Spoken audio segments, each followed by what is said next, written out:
Thank you, Deputy Vice Chairman, sir. I thank the government for having brought this legislation. Sir, it was Dr. Y.S. Rajshekar Reddy Garu, as Prasanna Acharya ji has pointed out, in 2007, which my friend, colleague Jairam Ramesh ji is fully aware of it. In the composite Andhra Pradesh, a resolution was passed in the assembly and along with West Bengal. West Bengal government also has passed a resolution.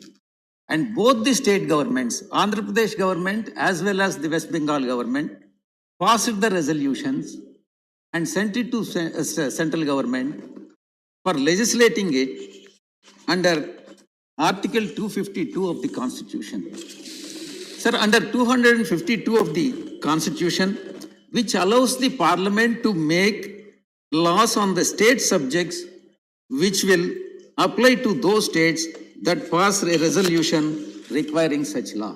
This is Article 252, sir. Therefore, this is there is an urgent need for passing this legislation.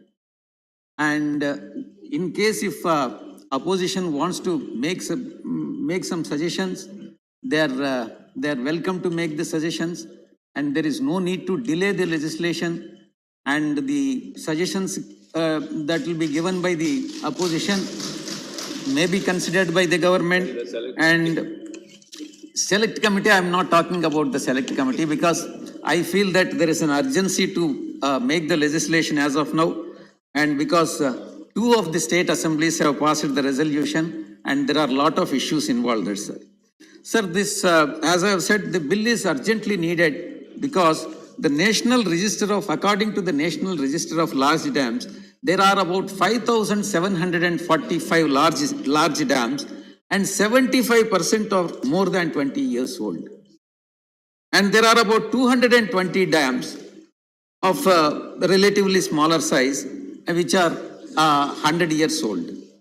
In Andhra Pradesh, sir, we have Dhavaleswaram Barrage, which was constructed in 1850 and which is 175 years old, and Prakasam Barrage, which was constructed in 1855, which is about 165 years old, and Totapalli Barrage, which was constructed in 1908, which is about 112 years old, and the Siddhapuram tank, which was constructed in 1919, which is about 101 years old. Sir, therefore, this dam safety bill is the need of the hour, and it has to be legislated immediately, sir. Sir, only thing, under this bill, dam owner should assume the responsibility and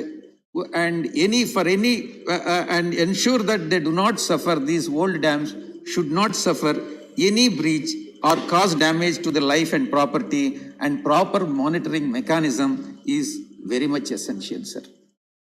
Sir, fixing the responsibility. And according to me, dam owners are responsible for safe construction, operation, maintenance, and supervision of the respective dam.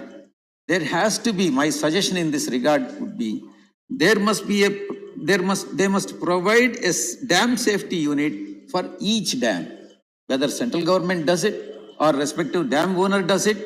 But what the need is, dam safety unit for each of the dam is very much required. Sir, National Dam Safety Authority is mandated to implement policies and guidelines of the National Committee, Dam Safety, resolving issues between two states. In fact, Alfonji has pointed out the issues between Tamil Nadu and Kerala and raised so many issues. And this particular authority is mandated to resolve. Sir, I need at least 10 minutes more, sir. No, you don't have 10 minutes, but I'm giving you 2 minutes. Please complete this. And maintain the national database of the dams. And almost 92% of the dams that are located in India are interstate river water basins. Therefore, role of resolving interstate issues is very much crucial for the country, sir. Sir, we all know how the lower riparian states are being subjected to harassment and denial of right share of water.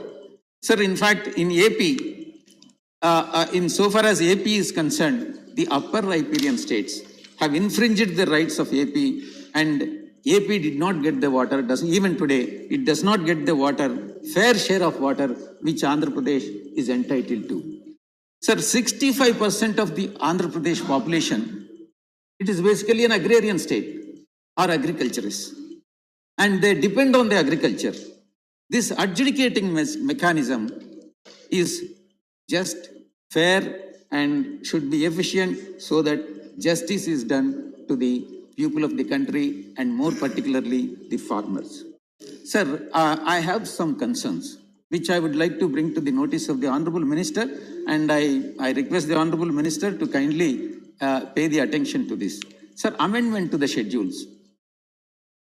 Sir, any amendment to the schedule according to this bill can be done by the central government without coming to this house. And they can issue a notification and then amend the schedule. What is there in the schedule? The functions of the authorities established under the bill are listed in the schedule of the bill. See, the point now for consideration is whether the central government is empowered to make the amendments for this, under this legislation by issuing a notification or not. This is the point, sir, which this question is whether the core functions of authorities, that two core functions should be amended, cannot be amended merely by issue notification, but only by coming to this house and seeking the approval of the house. Sir, there is no, sir. 3 more minutes. No definition of, sir, there are no speakers. No. So there is no point in denying me an opportunity. Don't say that there are enough speakers. Sir, you have given 2 hours for the bill. Who is giving his maiden speech. Please conclude. See, I am not supporting opposition. I am supporting them. You are denying the opportunity. What is it? So please conclude now. Please conclude. Sir, clause 6.3. Clause 6.3 of the bill. Extend the time for the bill. Yeah. See, though I am not supporting the opposition, he is coming to my rescue. My friend Jairam ji is coming to the rescue. Please allow me time.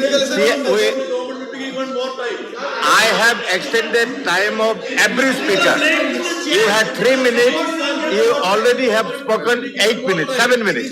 So now you conclude. You conclude now. Sir, clause 6, subclause 3 of the bill speaks about the stakeholders. Under clause 4, there is no definition for the stakeholders. What is this lacuna? See, the minute you use the word stakeholders, it has to be defined, and particularly under this bill, under clause 4, where all the definitions are there, it has to be defined under clause 4 of the bill, sir. Then National Committee on Dam Safety. Sir, this bill provides for appointment of total, in fact, Acharya ji also has pointed it out. This bill provides for appointment of just a total 7 members from 29 states on rotational basis, which is totally unjustified. And that too on rotational basis. I don't know for how long it will take for each state to get its representative on the board.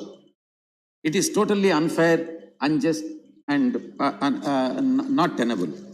Sir, this will make the state unrepresented. The states which are not do not have the representatives on the board. Thank you. Sir, this will hamper the interest of the states. You made your point. And one more important issue. One more important. Don't deny this opportunity. I'll have to criticize. I'll have to criticize the. I cannot. I'll have to criticize the treasury benches also. There is one more point. I have given you extra time. I have expanded extra time. Now I am giving you one more minute. Please conclude. Otherwise, I will call the next speaker. Now I am coming to the treasury benches. I am coming to that. This is very important point. The injustice that has been done to Andhra Pradesh by the treasury benches has to be explained here in this house. I am talking about the Polavaram project. Polavaram project, lastly, sir, this without delving on the details. I am not delving on the details. I urge the government, particularly the Jal Shakti Minister, to approve the second revised cost estimates. Sir, I am asking the minister, Minister, sir, this technical advisory committee, revised cost estimate committee, both have approved the revised cost estimates. I really don't understand why the honorable minister is not in a position to approve the revised project cost for the last so many years. Sir, I request the government to grant the approvals of the project at the earliest and in the interest of the people of Andhra Pradesh, sir. Thank you. Thank Sir, you. and one more, final point, last point. The government of Andhra How many Pradesh. last you have? Please. Last point. Please. The government of Andhra Pradesh has submitted a proposal for rehabilitation of 31 dams. Rehabilitation of 31 dams such as Chitravati Balancing Reservoir, Gudlakamma Reservoir, Pampa Reservoir, Paderu Reservoir, Godavari Barrage, and Mid-Pennar Stage 1, Somsila, and Velugonda, Srisailam. All these projects for which the estimates have been submitted, and the estimates is about 776 crores under dam rehabilitation and improvement program. I request the Honorable Minister to approve. I'm this. calling the next speaker. Thank you very much, sir. Thank you. He is making it. Thank you very much. Now the